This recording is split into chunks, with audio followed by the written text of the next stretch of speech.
I think often as artists, you can have these moments of breakdown. It's kind of that time in between when you break down to when you can produce or make something. Before that breakdown happens, how can you extrapolate that energy to put back into the design or to put back into your art?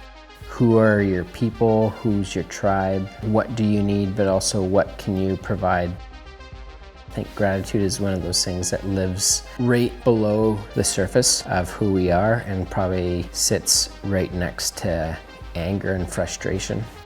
Lucky enough that I can walk 10 steps out my back door and be at work, and that I have a partner who loves me and supports me, and kids who love me and support me and drive me nuts. Grateful that we can come in here and stretch in the morning and feed your soul and then do good work. It has been interesting to see some of the clients who have come in and been doing furniture refinishes. That makes me think about the materials that I'm using to make things, and are they A, made to last, and B, can they be fixed? Can they be resurfaced? How do those materials last? How does that affect the overall design and the longevity of it? Instead of thinking that they want to buy something new, people are starting to ask the question, not can we fix it, but how do we fix it? The slowness of craft, and maybe how that can play into the lifestyle that we have seen in the pandemic age.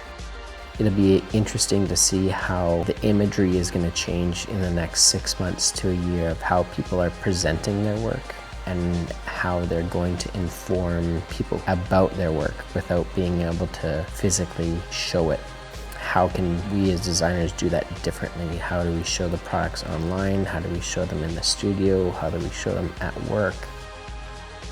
In the era of social distancing, it's been nice to see these extended smiles from strangers. You want to be far apart sometimes. There's still this nearness that we all miss. I think there's a lot of these things that we're missing out on. You don't know how good they are, like being close enough to smell somebody who's familiar. Those things will be interesting to see what becomes the normal, but I hope that extended smiles from strangers stay.